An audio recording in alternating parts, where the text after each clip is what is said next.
राधा आत्मा को कहते हैं और स्वामी परमात्मा को। राधा और स्वामी दोनों नाम एक ही है। एक करने के लिए हमें परिश्रम करना होगा, आत्मा को परमात्मा से मिलाना होगा। परमात्मा भी हमारे अंदर है और हमारी आत्मा। जब आत्मा का मिलाप परमात्मा से हो जाता है तो नाम निकलता है राधा और स्वामी। इसीलिए कहते हैं राधा आत्मा को कहा गया है और स्वामी परमात्मा को। राधा आत्मा है और स्वामी परमात्मा। हमारी आत्मा को परमात्मा से बिछड़े करोड़ों वर्ष हो चुके हैं। इस संसार में आए हैं, परमात्मा ने हमें मनुष्य चोला दिया है।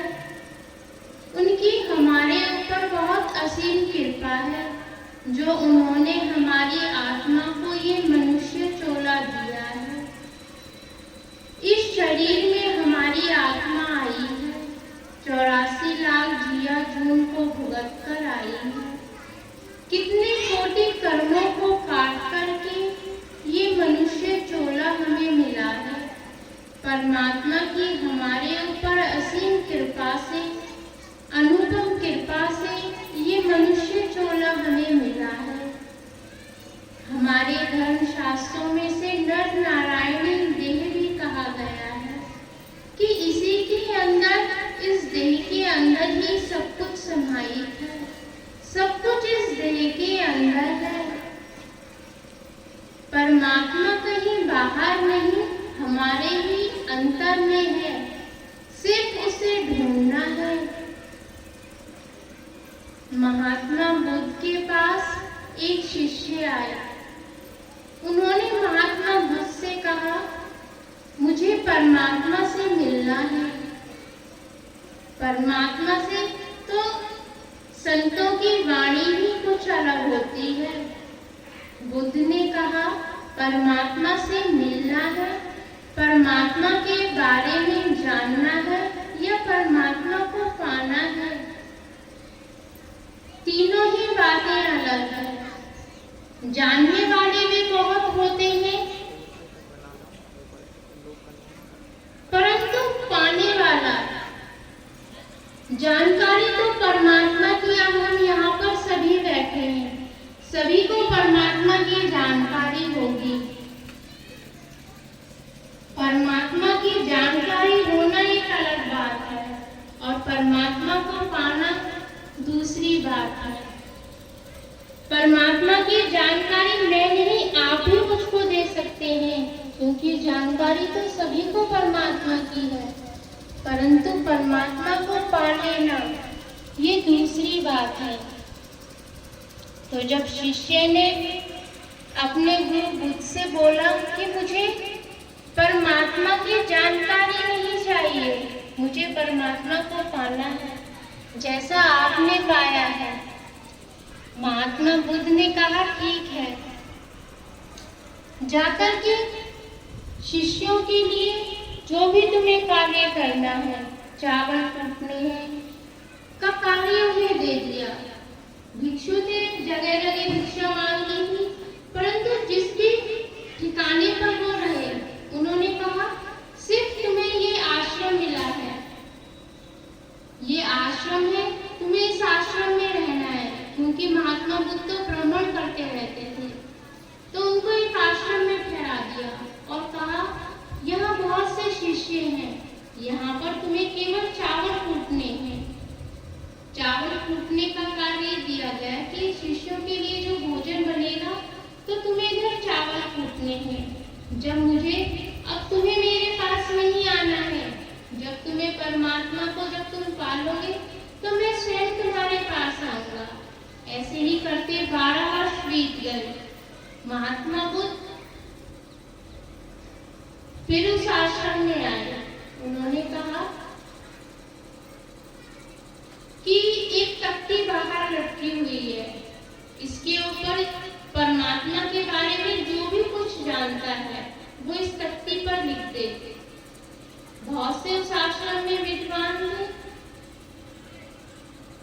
और अपने हस्ताक्षर भी साथ में कर दे, क्योंकि मुझे उसको अपना उत्तराधिकारी बनाना है। सिर्फ ये संतों की बातें होती हैं मनुष्य के अंदर जागृति लाने के लिए।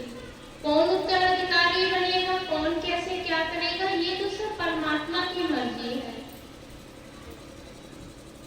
हम अपने वारिस को पैदा करते हैं, कहते हैं ये हमारा उत्तराधिकारी बनेगा, मगर कौन जाने क्या, कौन कैसे बनेगा, किसकी मृत्यु कब है, सिर्फ ये हम सोचते हैं कि ये हमारा उत्तराधिकारी बनेगा। अधिकारी तो वो है जो परमात्मा जिसको बनाना चाहता हो। तो महात्मा ने बुद्ध ने कहा, जो भी परमात्मा के बारे में जानता है वो 4 पंक्ति लिख जाए और नीचे अपने हस्ताक्षर लिख दे। आश्रम था, महात्मा बुद्ध 12 वर्ष के बाद घर आए थे। बहुत से लोगों ने, जो भी वहां पे और विद्वान शिष्य थे, वेदों के शास्त्रों के ज्ञाता थे, परमात्मा के बारे में 4 पंक्ति लिख दी, परंतु अपने हस्ताक्षर ना किए। जब महात्मा बुद्ध ने वो पंक्ति पढ़ी तो कहा, ये किस महामूर्ख ने लिखी है ये पंक्तियां। उसने अपने हस्ताक्षर न किए थे कि यदि महात्मा बुद्ध को अच्छी लगी तो मैं कह दूंगा कि मैंने लिखी है, अन्यथा पता नहीं किसने लिखी है। अगले ही दिन